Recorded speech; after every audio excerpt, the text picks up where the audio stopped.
प्यारे विद्यार्थियों, आज हम अध्ययन करेंगे सूरदास द्वारा रचित उनके चौथे पद का। अब तक हमने उनके 3 पदों का वर्णन देखा है। तीनों पदों में कवि सूरदास ने गोपियों की मन स्थिति का अलग अलग वर्णन किया है। इस पद के माध्यम से भी एक सखी दूसरी सखी से वार्तालाप करते हुए कहती है, हरि है राजनीति पढ़ी है। लगता है हरि अर्थात श्री कृष्ण ने राजनीति को सीख लिया है, पढ़ लिया है, अर्थात वो एक राजनीतिज्ञ बन गए।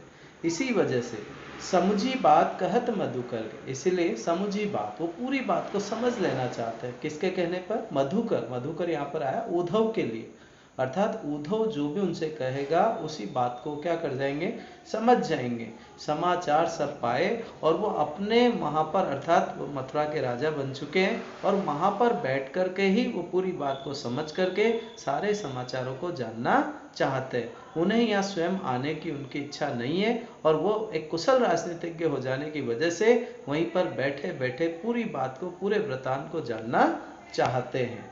एक अति चतुर होते पहले ही, एक अति यानी एक, अति यानी अत्यधिक, चतुर चालाक, होते यानी थे, वो पहले से ही तो बहुत चालाक थे। क्यों थे? क्योंकि जाते समय बड़ी चतुराई से वो गोपियों के मन को क्या ले गए, चुरा के ले गए। अब गुरु ग्रंथ पढ़ा है और लगता है अब वहां जाकर के उन्होंने गुरु ग्रंथ यानी बड़े बड़े ग्रंथों को पढ़ लिया है, अर्थात और ज्यादा समझदार और ज्यादा चालाक वो हो गए हैं। बड़ी बुद्धि जानी जो उनकी, लगता है उनकी बुद्धि भी क्या हो चुकी है, बड़ी अर्थात विकसित, अर्थात वहां जाकर के उनकी बुद्धि भी विकसित हो गई है। जोग संदेश पढ़ाए, इस वजह से ही वो हमसे यहाँ पर बड़ी बड़ी बातें, अर्थात योग के संदेश की ऐसी बातें करना चाहते हैं जो हमारे समझ से परे। क्यों? क्योंकि हम तो श्री कृष्ण के प्रेम में पूरी तरह निमग्न हो चुकी थी, लेकिन लगता है श्री कृष्ण वहां जाकर के बदल चुके हैं और वो हमें प्रेम मार्ग से अलग होकर के योग संदेश की बात यहाँ पर कर रहे हैं। उद्धव भले लोग आगे के, गोपियां उद्धव को माध्यम रखते कहती है, हे उद्धव, उद्धव को संबोधित करती है, हे उद्धव भले लोग आगे के। आगे के मतलब होता है पहले के, अर्थात पहले के लोग बड़े भले होते थे। क्यों भले होते थे? पर हित डोलत धाय, क्योंकि हमेशा दूसरों के हित के लिए घूमते थे।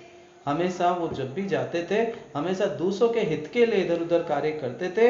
इस वजह से पहले के लोग काफी अच्छे होते थे। आगे वो कहती हैं, अब अपने मन फेर पाइए चलत जो हुते चुराए, अर्थात गोपियां अपने उस मन को वापस लेना चाहती है जो जाते समय श्री कृष्ण ने चुरा लिया था। क्यों? क्योंकि अब श्री कृष्ण एक राजनीतिज्ञ बन चुके हैं और वो गोपियों की मन स्थिति को नहीं समझते हैं। इसलिए गोपियां अपने मन को, जिस मन को पता नहीं कैसे चतुराई से श्री कृष्ण ने चुरा लिया है, उस मन को वापस लेने की बात वो यहाँ पर करती है। ते क्यों अनीति करे आपुन जे और अनीति छुड़ाए। आगे वो कहती है, ते क्यों अनिति, ते यानी वे, क्यों यानी क्यों, अनीति यानी अन्याय कर रहे हैं, जे जो हमेशा दूसरों को न्याय का पथ सिखाते थे, न्याय का मार्ग सिखाते थे, अन्याय के विरुद्ध रहते थे, ऐसे व्यक्ति, ऐसे श्री कृष्ण पता नहीं क्यों अनीति हमारे साथ अन्याय कर रहे हैं। क्यों? क्योंकि राज धर्म तो यह सूर जो प्रजा न जाही सताव। अंत में कवि गोपियां यहाँ पर कवि सूरदास के माध्यम से कहती है कि सच्चा राजधर्म तो वही है जिसके काल में, जिसके शासन में कभी भी प्रजा को किसी तरह का दुख या किसी तरह से सताया नहीं जाए।